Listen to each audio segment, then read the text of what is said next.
People see that. Nailed my knee. Oh.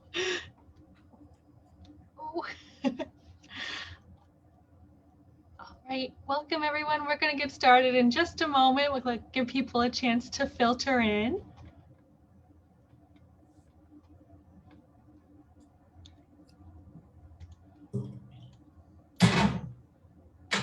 Hi, where's everybody coming from? Yes, feel free to let us know in the chat feature at the bottom of your screen where you are joining us from tonight. On a cold Thursday night. I'll start.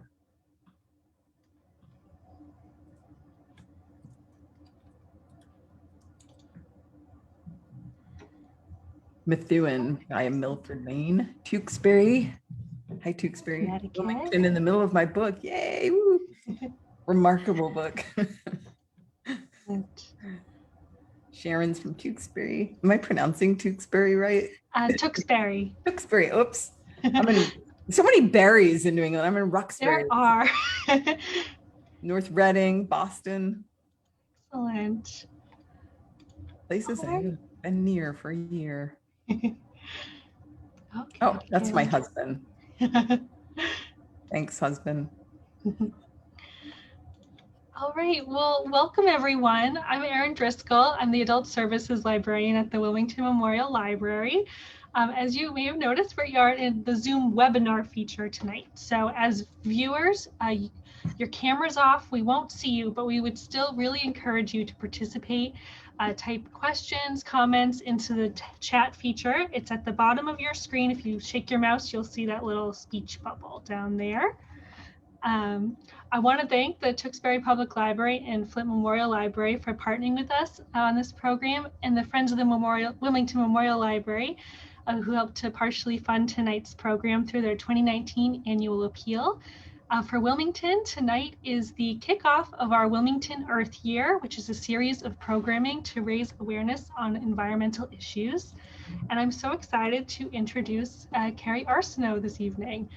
Kerri is a book critic, a book editor at Orion Magazine, a contributing editor at the Literary Hub, and the author of Milltown, Reckoning with What Remains.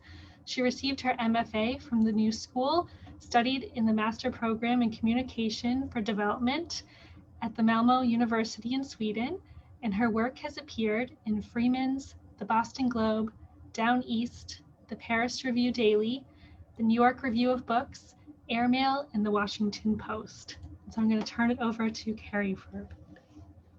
Sounds like I did so much. Thanks everybody for coming. I feel like just before I started prepping for this, I logged on and did a quick Google and realized that today was kind of a big day in your community that couldn't be more relevant for the program for Earth Day, and that you have a $48 million plan to address soil and water contamination from Olin Chemical.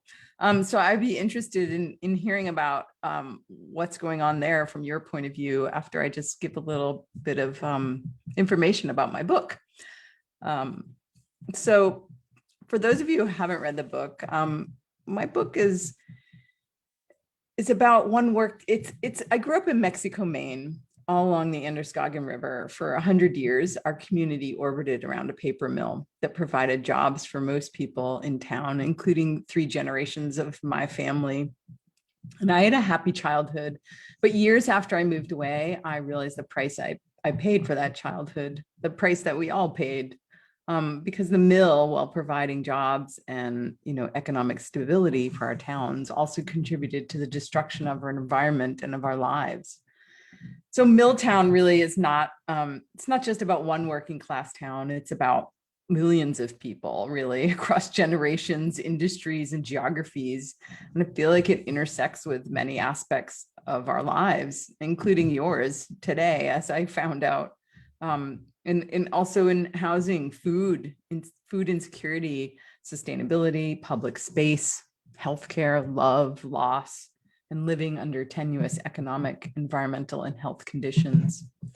My book also examines and explains contemporary conundrums like the rise and collapse of the working class and the American dream, the hazards of nostalgia, memory, the ambiguous nature of toxics and disease, and how the past affects our present day lives. And the center of the story, though, is a story about family and identity. It's kind of a mix. I don't know what you expect this book to be, but I'd call it a mix of memoir, investigative journalism, and cultural criticism, with the central question asking, who or what are we willing to sacrifice for our own survival? And I'll just give you a brief, very brief way I sort of came into the book. And then I was gonna read and play you and show some pictures, but instead I already have an audio done of that. So I'm just gonna play it.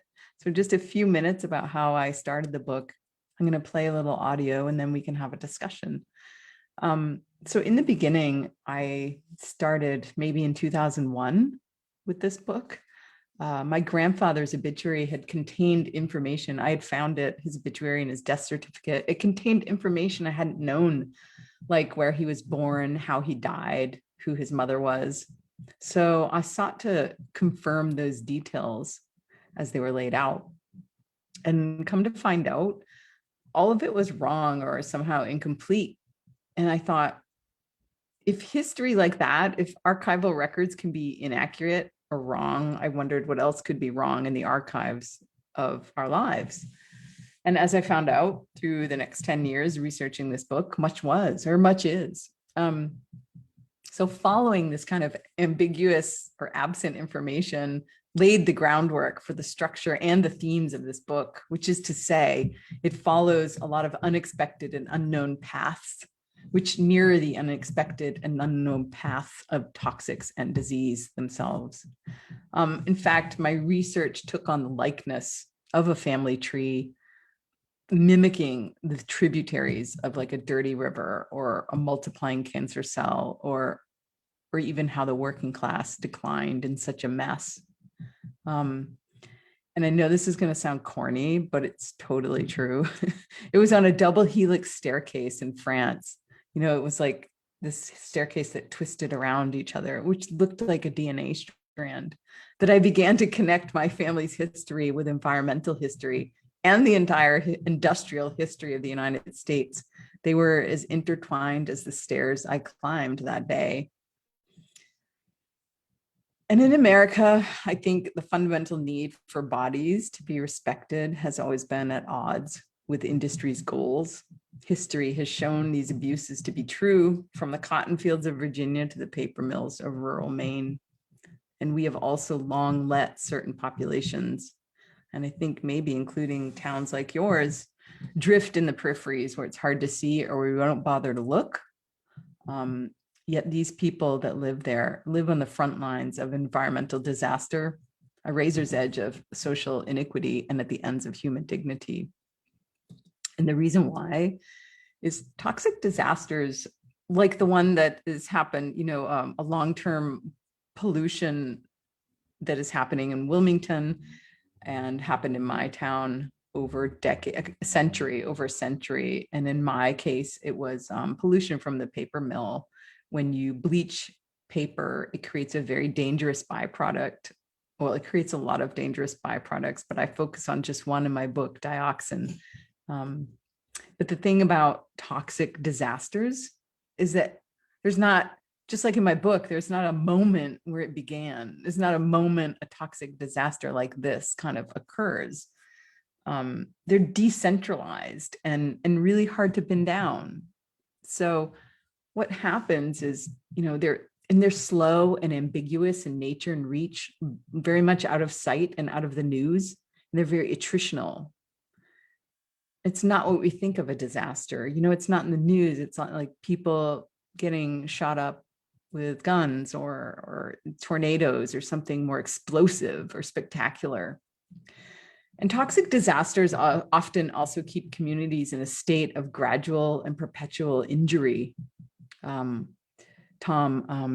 Davies, Exeter geographer, says they are the non-deliberate constant exposure to the possibility of death, which is a real strain on a community.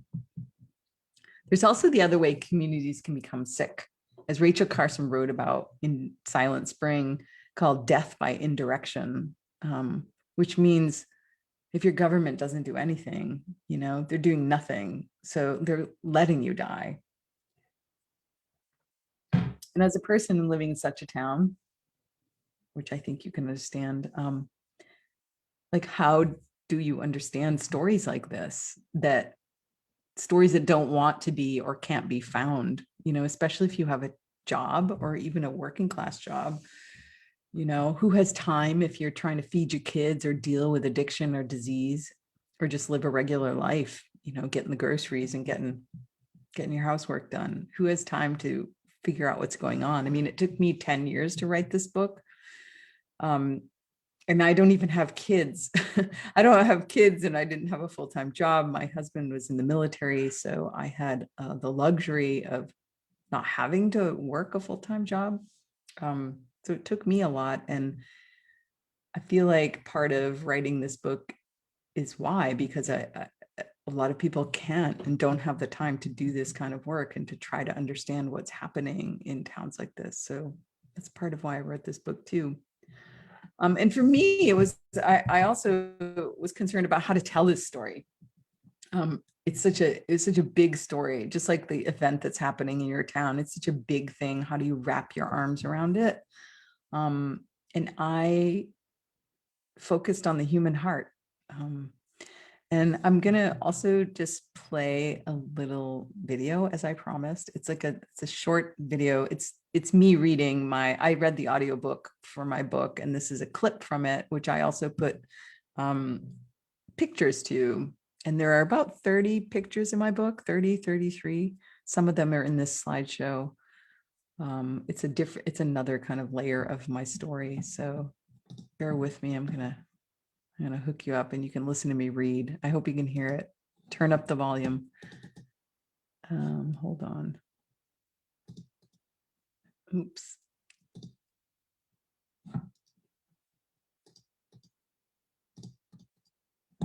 Hold on. Wilmington Library. I'm trying to get to my I think, I'm Kerri, trying to open my window. Yeah. I think if you want to stop the share for a moment, Yeah. and if you share again, it should let you select which window to share. Yeah, that's what I'm trying. Huh. Hold on. Sorry, everybody. Bear with me. Aha. I didn't have it open. That helps.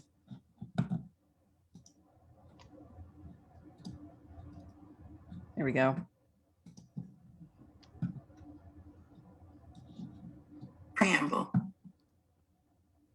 Mexico, Maine is a small paper mill town that lies in a valley, or river valley, as we now call the area, because I suppose you can't have one without the other. The hills are low and worn and carved by the waters surrounding them, and trees line the rivers which confine the town, coursing through the valley's midsection, the Androscoggin River. Just across the S Hook and the river, in the neighboring town of Rumford, the mill's smokestacks poke holes in the white plumes they create. That's money coming out of those smokestacks, our fathers used to say, about the rotten-smelling upriver drafts that surfaced when the weather shifted. That smell loitered amid the softball games we played beneath those stacks and lingered on our fathers' shirt sleeves when they came home from work, allowing us to forgive the rank odor for what it provided. Where stack meets sky, the wide, slow-moving Androscoggin pivots and bleeds south and east under bridges and over rapids, pushing through dams, slinking around islands and along inlets, skidding through other mill towns of Jay, Lewiston, Topsom, Brunswick, and picking up flotsam and jetsam for passengers in canoes. In the calmer sections, its velvety waters press on with the slow caress of lava and despair. Vapid pools form when the water has nowhere else to go, sheltering the river's secrets in dark lagoons where they congregate in the muck and fester like complicity. Sometimes the river pauses or eddies when it meets an obstacle and diverts into other routes, into unpredictable detours, following the edges of its design. Yet it proceeds nonetheless. Rivers are living bodies that need oxygen, breathe life, turn sick, can be wrecked by neglect, like human bodies, which we often think of as separate, not belonging to the landscape that bore them out. They tell a story, these bodies. They are the story. In deep grottos of the past, the great polar ice cap melted into glaciers, and its calving mass crawled north, carving long, deep ruts that became the lakes and rivers of Maine. Our geologic past foretold everything about our future. But in this future, lives are unlived, secrets never revealed, and stories remain unwritten about how much we all lose. In this future, I learn of asphalt lakes, people bulleted with disease, burning tires scarring the sky, the forsaken, buried, and unmarked graves, the evisceration and erasure of home. In this future, we pardon legislators who convince us nature will sort itself out. In this future, we will have forgotten everything that came before, and our only legacy for those who will supersede us is the promise of ruin. It started early, this ruining of bodies and the yawning of leaders who didn't care about a landscape so altered by us, it's reciprocating the abuse. When I walk along the Androscoggin and over its bridges, I try to see the river as it was or could have been. Even in its current spoiled state, it's still a thing of great agency. The transactions of its waters an awesome sight, wearing down granite and earth with the repeated force of its movement. Down at the rocky outcrops, when my father was a boy, a park with a bandstand and grassy plateaus wrapped the town with music and tranquility. There you can imagine the thunderous negotiation of the river's turbulent waters as they passed, defeating the submissive notes of flutes and clarinets. Before my father, my grandfather walked in the same park, where shrubs and flowers and little stones drew a path amid the shade of chestnuts that were about to die. Before him, Abenaki crouched along the Androscoggin's edge to catch salmon lofting on its tide. Salmon had long flung their way upstream from the Atlantic to spawn, swimming past floodplains and alewives that gathered in the river's current. Gristmills and pollution and dams and the lawmakers discouraged their run-ups, but the hopeful salmon pressed on until they disappeared, except for the few each year who still hurl themselves up and over that first dam, wondering if by tenacity they will prevail. Their fate remains unknown.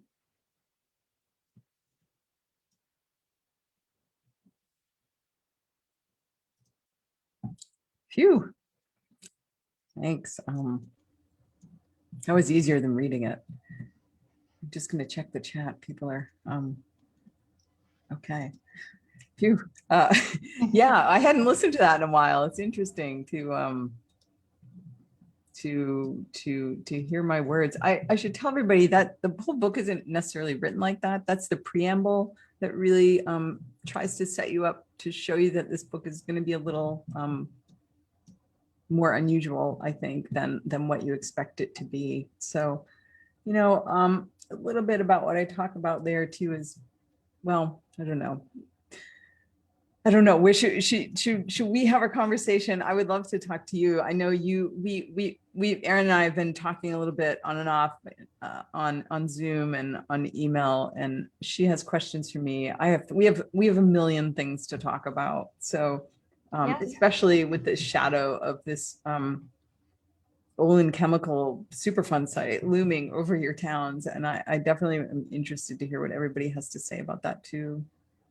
Yes, please do feel free to, we encourage you to put any questions or comments you have in the chat.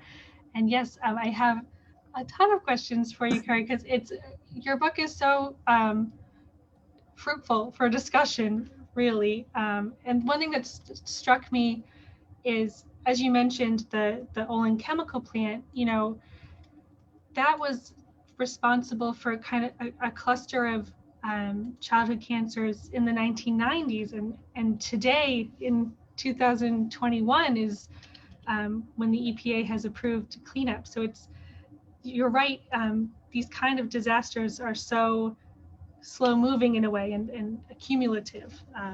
It's slow moving and accumulative, as is the government in dealing with it. I mean, part of that is just bureaucracy, and part of it is really to try to prove that these chemicals or these toxics are causing cancer, as I say in my book, or as I write about, is almost impossible. I don't prove it in my book. I should tell everybody it's not really a game changer in the book or anything, but it's really hard to prove, because you have to say, like my father, in the middle of writing this book, my father got cancer and died of lung cancer, I should say, in the middle of the book. So it wasn't the impetus of the book, but it happened. As it actually, almost everybody in that slideshow was alive when I started my book, and they all have died of cancer, just about, except my mother. But to say that my father's cancer was linked to the mill, he would have to, they'd have to track everything that ever went into his body since he was born, practically, that's just the way it works. I mean, you can, and this, I think what my book tries to do is stand back and say, okay, so we know all that, we know it's impossible, but really, like, let's just take a common sense look at the situation. My father lived in this town, and he worked in this paper mill, and he was exposed to all these toxics, and he worked with asbestos, and he worked with this, and this. And, you just have to, there's a different kind of truth that can come out. And I'm not saying that's to say that people's feelings are truth. Like, that's kind of problematic in today's, I think, political and, conversations. Just because you feel something, you believe something, doesn't mean it's true. But there is sort of a wider truth about stories and people's lives. And that's what I chose to examine in this book. To, like what I said, is to examine the human heart, meaning looking at lives of people in this town and trying to sort of interrogate what has happened there mainly by listening to them. Yes. Yeah. For people who aren't familiar with dioxin, one of the toxics that you focus on in your book, it's striking how many everyday products we buy that can contain dioxin. Can you give us a sense of where we might encounter that? I can. Here, I have like a little list somewhere. Hold on. Yeah, so dioxin. So most mills use chlorine bleaching agents to make paper white, and the resulting byproduct is dioxin. It's one of the most dangerous family of toxics known to humankind. People exposed to dioxin are more at risk for cancer and heart disease. And let's see, it can impair fertility, sperm count, childhood development. It can damage or suppress immune systems, interfere with hormones, cause liver damage, infant cardiac malformations, neurodevelopment issues, accelerate female development, and harm unborn fetuses. This is probably not unlike some of the chemicals that they're finding in your town that are bioaccumulative and persistent, which is what dioxin is. And more than 90% of human exposure to dioxins comes from our food supply, in the fatty parts of living things like pork, lobster, cows, and their byproducts like butter, milk, eggs, Parmesan cheese, or whatever. And because they bioaccumulate, what that means is the further up the food chain they go, the more concentrated and toxic they become. So at the top of the food chain, human babies, which is why you see it in this childhood cluster, I think maybe something, I don't know. I didn't research the situation there, but human babies, breastfeeding mothers too, can expose nursing infants to dioxin levels 77 times higher than the EPA recommends. Dioxin is also persistent and lingers in the environment and in our bodies basically forever. I mean, it has a half-life of, I want to say like 11 years or something. But it still keeps accumulating. So even the 11 years goes by, but also all this other stuff has been accumulating since. So it's basically in everybody's bodies right now. So that's why this book is really about everybody, because it's in all our bodies. And as Rachel, I should say that it's not, the paper mills aren't, they were up until 1980s, 90s, spewing out a lot of dioxin, and then regulations were put in control, and it's a lot less dioxin. It's still coming out, but as Rachel Carson also said, it's the little things that count, because dioxin, even in the smallest amounts, is massively dangerous.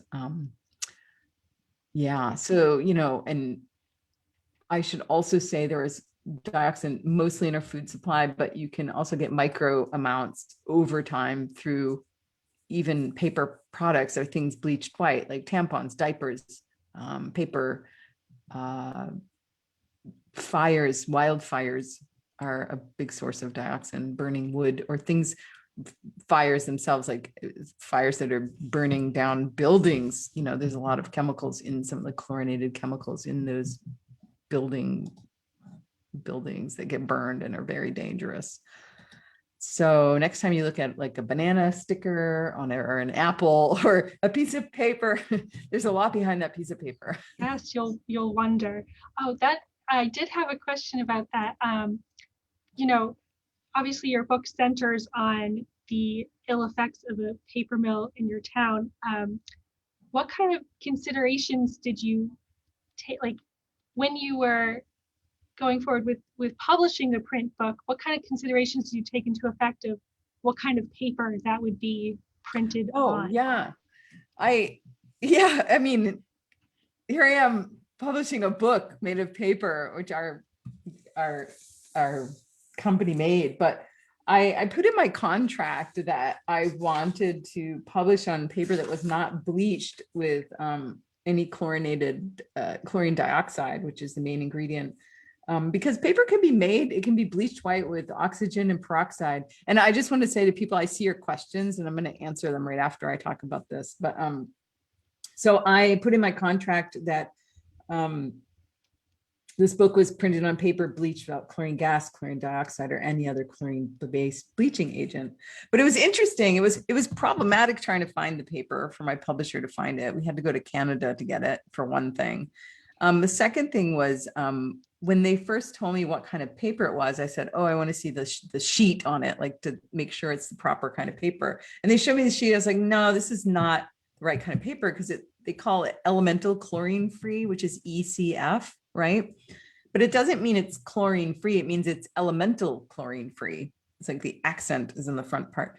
So what I was trying to get was totally chlorine free, which is TCF.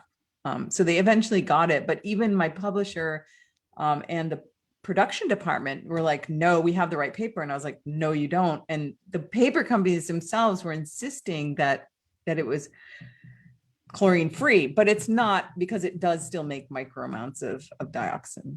So it was an interesting process. And I would like to someday have all publishers use this kind of paper. That is a goal, maybe a dream, I should say. I just want to answer, somebody had a question that was related to something I said. Somebody says, in town in Indiana that has a Superfund site, but they consistently vote for people that want to eliminate the EPA. Is that government failing or people failing? Well, I'm glad you asked that, because I really want to talk about that. I guess I'll talk about it now. Who cares? That's the most important thing you can do.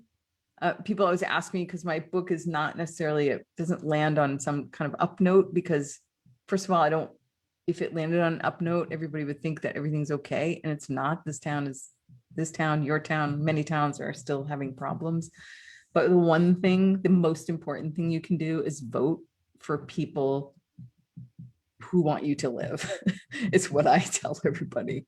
It's really, I mean, I'm not an activist in any sense of that word. I'm a writer and I wrote this book, and I care about these issues, but voting is the most important thing you can do.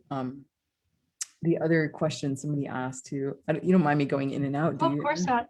I just want to make sure people get paid attention to here. Eileen McDougall says, I imagine you feel great sisterhood with Southern textile mill workers struggling with their own disappeared jobs in dying towns. Yes. The most surprising part of the book for me so far was the contempt in Maine for French immigrants. Yes, Yes, I remember the scandal when Ed Muskie used the word Canuck. When did you decide to combine the research of your ancestors with the poisoning of residents and mill workers? Each could have been a separate book, but you are very effective at bringing them together. I should tell people Ed Muskie too, who, if you don't know, penned the Clean Air and Clean Water Act, and he's from my town, so irony. But yeah, I decided to combine it right away.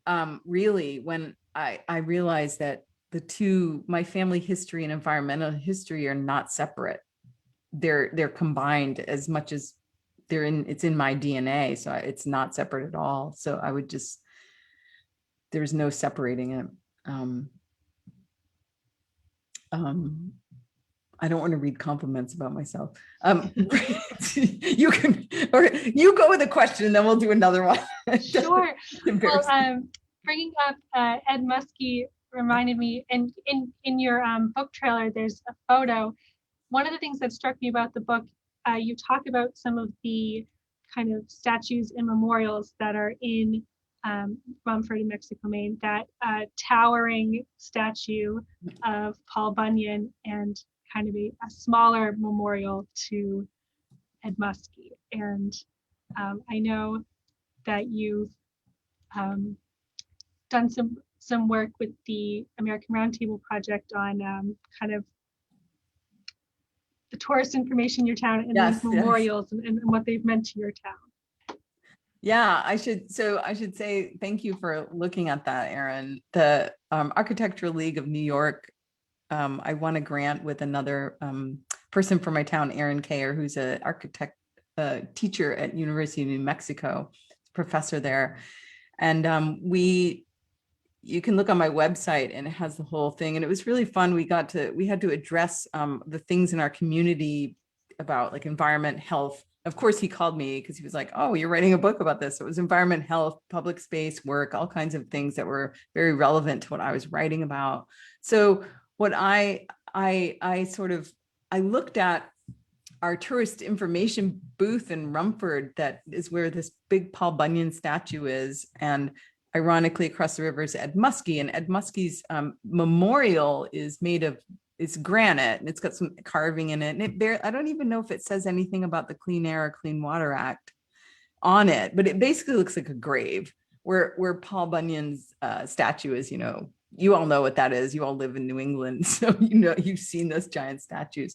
So, I really wanted to sort of, in this project and in my book too, but the project sort of takes it to a different level because we make a map. But anyway, I really wanted to examine those kind of memorials that that memorialize resource extraction instead of the perpetrators of the crimes, so to speak. Like we have busts of our mill, the guy who founded our mill, and Paul Bunyan, and we don't do anything about, the people who worked in the mill, or like Ed Muskie, or the things that I feel like should be sort of memorialized. And so what I did with this project, I did a whole what if scenario and made this new map of tourist information map, which I highly recommend you go and look at, because my first idea is for taking Paul Bunyan's outfit. Instead of him being a lumberjack, I thought I should dress him up in Ed Muskie's clothes,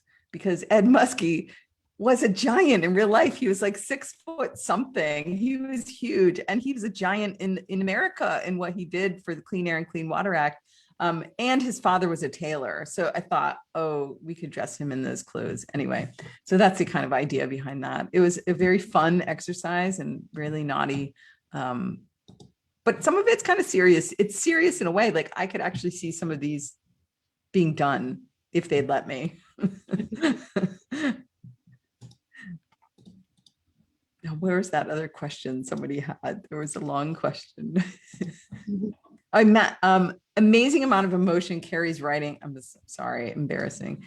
Brings out her experience throughout the states and other countries she's traveled, awakened her. It's a shame that companies put money and profits above people's health and well-being. I do want to talk about that too. Lack of conscious and responsibility to maintain the environment for future generations, dumping their company's waste into our waterways and woodlands. destroying the water and soil, all for the company's profit and not wanting to pay the cost of proper disposal. Yeah, I mean, that's part of, I think the book too, hold on, I just have a note I wrote to myself that I want to talk about. Yeah, part of my book sort of examines this idea of the American dream too. And it's related to what you just said, what that person just said was, this perception is that we're all equal and we're all going to have success with hard work and education. But it's really a myth because it presumes we're all equal and we are not. Therefore, that dream is not equally accessible. If you have companies dumping toxic stuff in your backyards for 100 years, you start out on your heels. Anybody that comes from a place like that. Then 40, as you mentioned too, 40 years of policy that value corporations over humans. And now corporations are seen as human too. That's problematic too. So, did the American dream really ever exist? No, I don't think it did. It's the more and more I think about it, the more I write about it, it has been a myth all along, probably perpetrated by those people that have gained their wealth off the working class lives.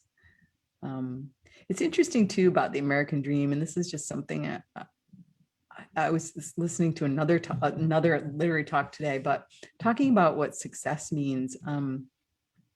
There's this idea of upward mobility through education. Like, I got an education, I went to grad school. I mean, I paid my education myself, and my husband's GI Bill paid for my grad school. So I was lucky. And but if we upward mobility through education, implicit in that promise, I feel like is an insult, because if you don't go to college, you're a failure somehow. That's how America looks at it a little bit now. You need to get an education. You hear that all the time, the hammering on it.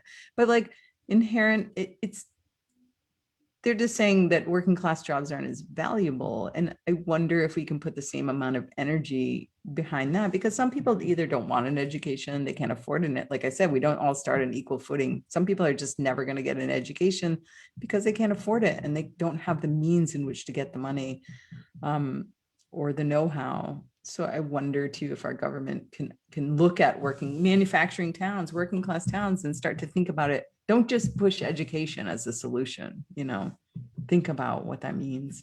Anyway, that was a long answer to not even a question. So one of the terms that really struck me in your book is the idea of sacrifice zones.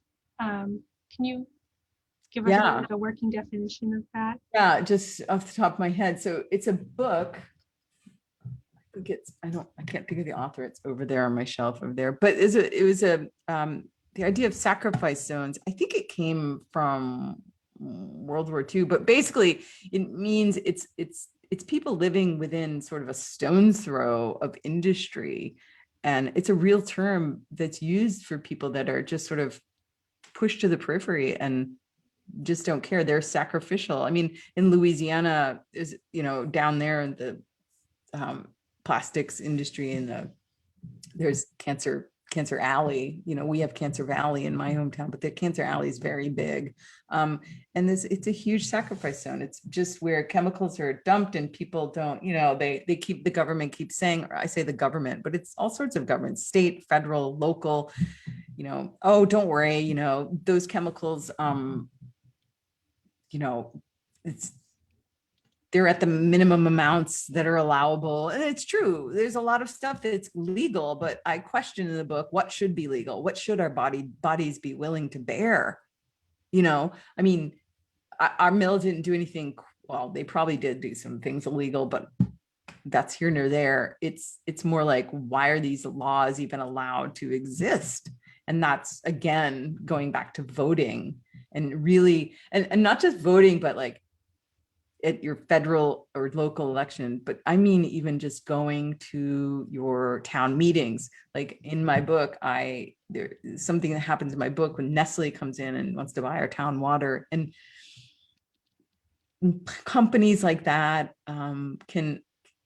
they've been infiltrating for months before you go to your first water district meeting or anything. But these anyway, point is, these little meetings are so important to go to. You need to know what's happening in your town. And if you can't go to every meeting, like get a group of friends and one of you goes 1 month, one goes another month. That's just a way to distribute the pain. You know, you don't have to go to the really boring, like nobody wants to go to a water district meeting or a planning session. But like part of that too is the water district in our town was the people, they were all nominated instead of elected. And don't let that happen in your town too, because those people have a lot of power. Now they have power. They sold the water rights to Nestle and they're not even elected. So you can't do anything about it. So, you know, this happened in our town, the town I live in now in Connecticut. They were going to make, I can't remember if it was a planning commission or land use commission or something, make them appointed. And I was like, no way, like something, especially to do with land. You gotta show up at those meetings, or you gotta appoint somebody, or you have to at least read the agenda or read the notes after and find out what's going on in your town. So that you don't read it in the newspaper like people in my town did. And like maybe some of you read today in the newspaper when they said the EPA is gonna like come clean up your mess. Somebody asked how much more expensive is paper not bleached with chlorine? It is, I don't know. I didn't buy the paper, but it is all about economics, right? I asked people in our mill, why don't you make paper like this? And they said, because nobody wants to buy it. So my point about like getting publishers and other people to start printing it, if we start the market demand for this paper, then they'll make it. They don't care. So it is a big part of it. It would be a cost up front to change some of the machinery for sure, but it's like environmental degradation at a large scale to your community. I mean, part of the problem is too, a lot of these mill owners, they don't live in the towns in which they operate their mills, so they don't really care that much. So it has to, again, be locally based. You have to be locally, I'm saying active, and I don't mean you have to be an activist. You just have to pay attention. There's a town, Turner Falls, where I know for the river has been clean. I was wondering if many towns in Maine show similar improvement. The Androscoggin is much cleaner than when I was a kid. It used to like float like big things that looked like turd in the water. And I'm sorry, it's true. And like it was rainbow color and there were walls of yellow foam. It was pretty disgusting. So it's cleaner, but the sediment, and somebody asked that, the dioxin is not water soluble. It lives in the sediment. It does go in the air and it does land, and then the animals ingest it, fish, etc. So that's mainly how it gets through your body. Like I said, 90% is through your food. So that kind of goes back to this question of, is it clean? No. I mean, that stuff, you also have to remember that it's in the sediment. If they actually wanted to dredge it up, it would probably be a scary nightmare. I mean, there's also mercury, benzene, there's all kinds of other stuff in there too. And it also just floats down into the Atlantic Ocean, you know, where it feeds other fish too. So Penobscot's also cleaner. Yeah, I mean, these rivers are cleaner looking. Some of the pollutants are more insidious, I think. Like I found out at our paper mill, they now burn tires for fuel, which is completely legal. But now the tires are considered a fuel instead of a waste, a hazardous waste, which they used to be. So the definition got changed. And I interviewed the guy who changed the definition. They can subvert some of the Clean Air and Clean Water Act rules. So they arguably might be polluting worse than coal for sure, and worse than before. So there is different kinds of pollution. It's not as obvious. And so it's a real conundrum to try to follow it. Trust me, I tried. It's all encompassing to try to follow what's polluting more or less. But I would say I don't know. It's clean. Yes, it's not totally clean.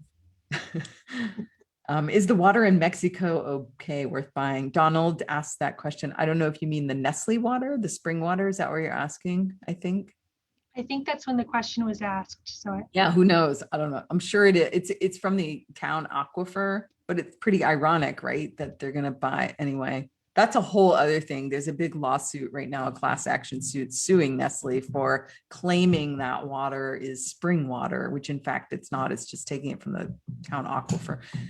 That's a whole other, we could talk for 3 hours about that, but get it. It's in the book. You can read the book. The promise of better living through chemicals. What was that? That was an ad, right? Or something. So, I can't remember. West Virginia has highest rate, I'm reading a comment, highest rate of disability in the country. We voted 4 to 5 to eliminate affordable care. Yeah, how do you get people to vote in their best interest? Well, that's also something that I write about in my book, pretty in depth, because our town too went from the biggest Obama supporters in the state to the biggest Trump supporters in the state. It's very complicated, but if I'm just going to try to simplify it and say, for the past 40, 50 years, these working class towns have basically been, ignored, or people that have been disenfranchised have been ignored. And when somebody like Donald Trump, who walks in, who speaks in a language that sounds kind of funny and rough and tough or whatever, I don't know, speaking a language that sounds something like your own and tells you he's going to help you and nothing else has worked, you're going to listen. And part of the problem, I mean, the worst part about what happened there is that I think he has convinced people that he was in their best interest, and it's really hard to convince them that what he did was not in their best interest. So, I mean, I'm really simplifying it, but 40, 50 years, like I said, of economic, there's another really good book Kurt Anderson wrote about evil geniuses. His comes from a very economic point of view. We did an event together, and mine comes from a more personal point of view. But the two books together, I think we can answer that question. I can't do it in 10 minutes. Sure. I might come back to it in a second. So.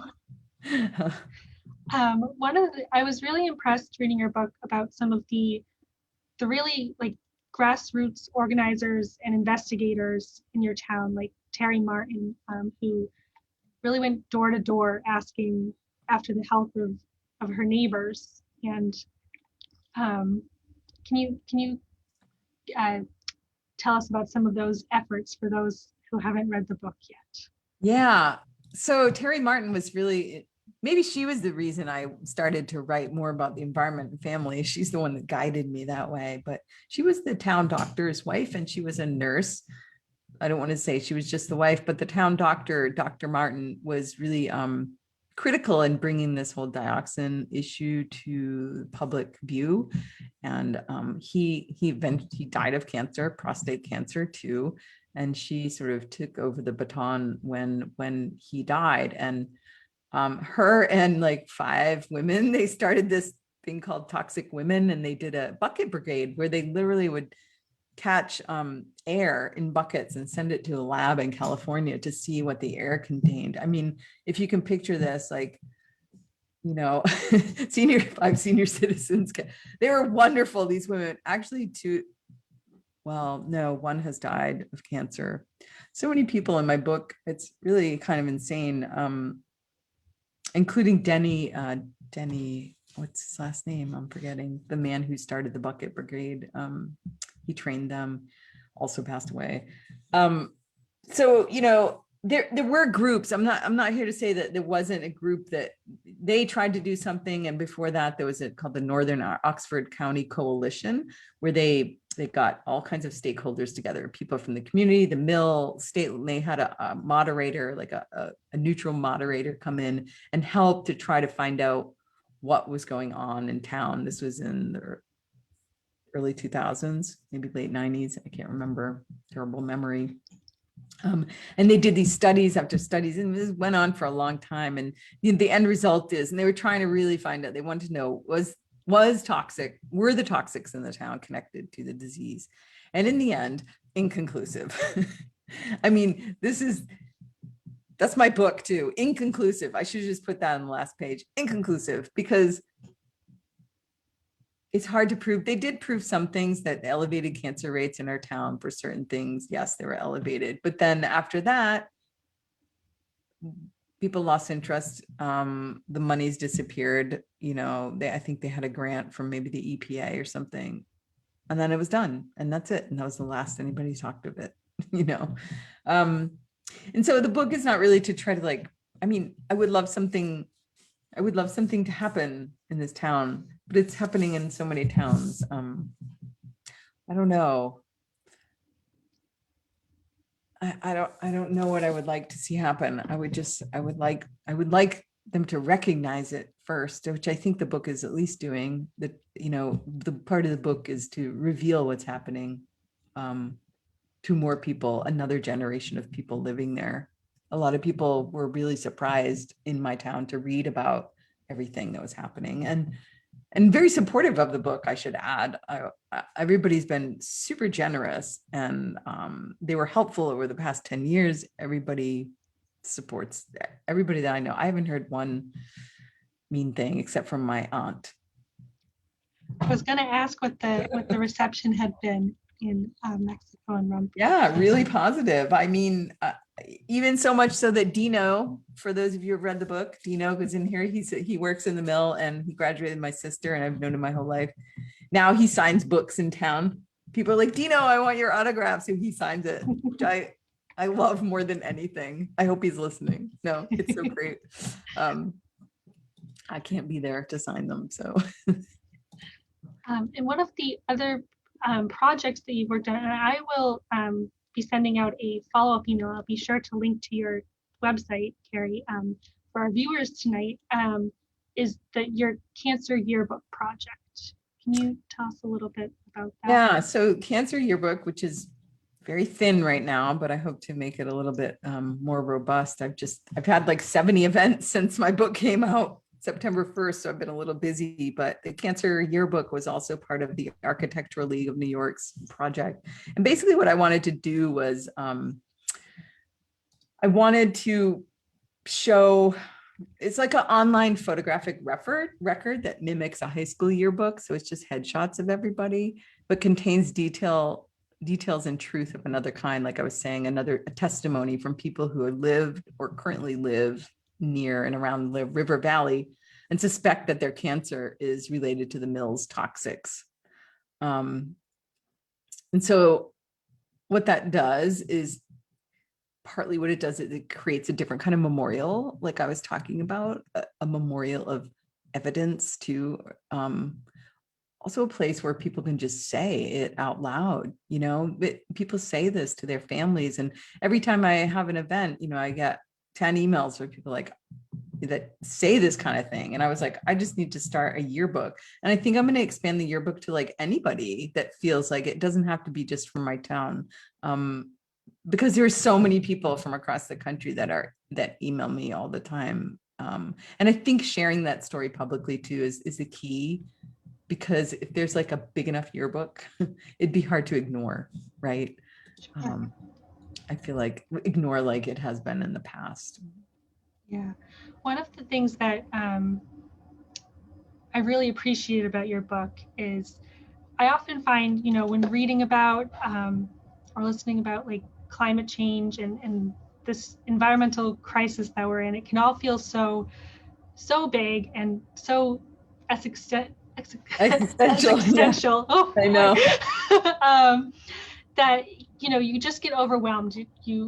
It doesn't feel like you can face it head on, but your book really makes it very personal, and it's really a reminder that these are not just kind of looming far off issues, but that Right.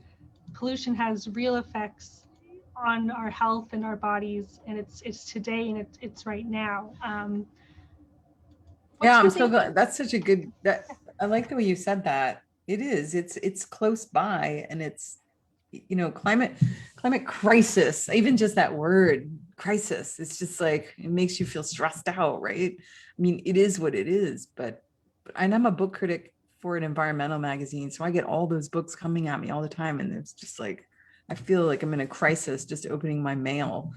But yeah, it's smaller, it's right at your home, it's like your neighbor, it's your friend, it's the business down the street, you know. And like I'm saying, like these small things, going to meetings, taking care of your, you know, if you take care, I even use this example, like with Nestle water, I tell everybody, just like in your own home, don't buy bottled water. Then maybe at your place of work, don't allow bottled water. Then maybe at your library and your town hall, don't, so it just expands out. That's how you can do it. Instead of starting with like climate crisis, start here. And it's so simple. I mean, again, I'm not an activist. I'm just saying what makes sense. Vote, meetings, talk, but also more importantly, listen to populations that you may not even agree with too is really important, because they're suffering things you might not understand, these sacrifice zones, people that live in these sacrifice zones. It's not, somebody asked the question, how do we get them to vote in their own interest? You don't get them to do anything. You go and listen to them and see what they need. And what you're going to find out is that they need the same things you do. And that's where you can come together. It's really idealistic, I know, but it works. It's true. It happens to me. It happened in this book. I didn't talk about politics. I didn't try to convince anybody to do something. I just go with an open heart and with the open ears, and you listen. You don't get people to do anything. As we are coming towards the end of the hour, I wanted to make sure to ask you, because I'm sure you've encountered in your events and also as a book critic, is there anything that you are reading right now that you would recommend for yes, environmental writing? I do. I have a stack of books right here. I didn't even know you were going to ask that, but and when I say environmental books, mine, it's very loosely, I have a variety. So first of all, Don DeLillo's White Noise, about a toxic event. This is one of the best written books. It's fiction. What an incredible book. Came out like a million years ago. I love this book. Really funny and really well written. Also, I can't recommend this enough. It's called Tale of Two Planets, and I'll send you this list. It's edited by John Freeman. It's stories of climate change and inequality in a divided world, which sounds stressful, but these books, these stories in here are incredible. The essays, and it's from people across the world writing about the towns in which they live. So not unlike me, but it's a collection. And I plan on teaching this in all my writing classes.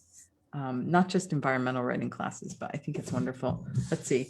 We've got, in this book, which I just got, and this is a really handy tool, and I think your library should get it. It's called, Can I Recycle This? And I should tell you all right now, if you learn one thing today, learn this.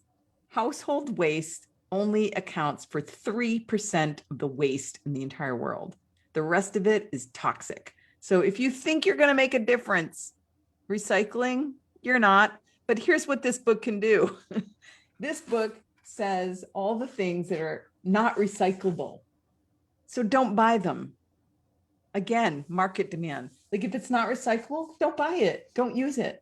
So that's what I'm going to use this for. So it's called Can I Recycle This by Jenny Romer, R-O-M-E-R. And it's illustrated and it's really well done. It's like they have red on the edges that you can't really see it.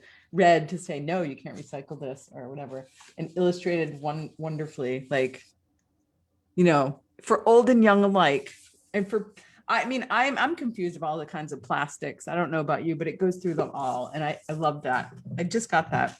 This is a beautiful book. If anybody's really into literary criticism of theory, it's called Slow Violence and Environmentalism of the Poor. It's a little bit what I was talking about toxic disasters. It's a beautiful, well-written book. Also, one of my new favorite books right now. Maybe it's more social justice than environmental justice, but all the same. It's called My Heart by Semizin Mendinovic, a Bosnian writer. It's talk about the human heart. It's called My Heart, and it's 3 parts, and it's about the heart, and it's the most beautifully heartbreaking. It's basically autobiographical. It's fiction, I think, but it's pretty autobiographical of him, and he's from Bosnia. Anyway, really one of the most beautiful books I've read in years. So here, there's a selection. And of course, this book. This is what our river looked like when I was growing up. It was like rainbow colored. But this is the shape of our river running right through the town. So there. How's that? highly recommend people get a copy of Milltown. Excellent. Oh, we have some Chats. chats. Yes, someone points out they've never, conclusively proved cigarettes and cancer, but Right. Yeah. it's hard to get that answer. Use your common sense, All right. Wilmington sounds like a repeat of Woburn, which is nearby. Yeah, I wonder, is anybody, I know we have like no minutes left, but I'm going to be following what's going on in your town. And I think you should be following what's going on at what's, follow what they're doing. If you can go to meetings, if you can be involved, or if you just have to read the newspaper or whatever it is, I would follow what they're doing to make sure it gets done. I mean, this, I've read a lot about Love Canal too. I studied all the case study stuff they did there. And, they actually sent sociologists into Love Canal at one point, and the end of the report, the sociologists, which is the first time sociologists were sent to an environmental disaster, and they basically said it was the most terrifying thing that happened was the whole ambiguity of what was going on. People were told one thing, then another, and like it got so confusing, and some people were moved, and they said at the end of the report, everybody knew it was going on and nobody knew it was going on.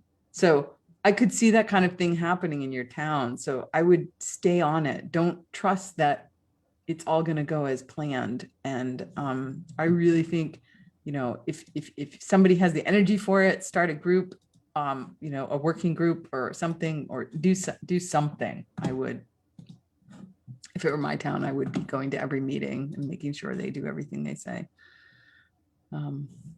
There. Excellent. Well, thank you so much, Kerri, for joining us this evening. Like I said, I will be sending out a follow-up email to all of our viewers tonight with a link to Kerri's website, and I'll try to link to some of those book recommendations as well, Kerri, and obviously Milltown. Excellent. Thank you so much. Very good questions, Erin, and for having me here. What a nice size crowd. Yes, wonderful. Right. Well, I hope to meet you in real life.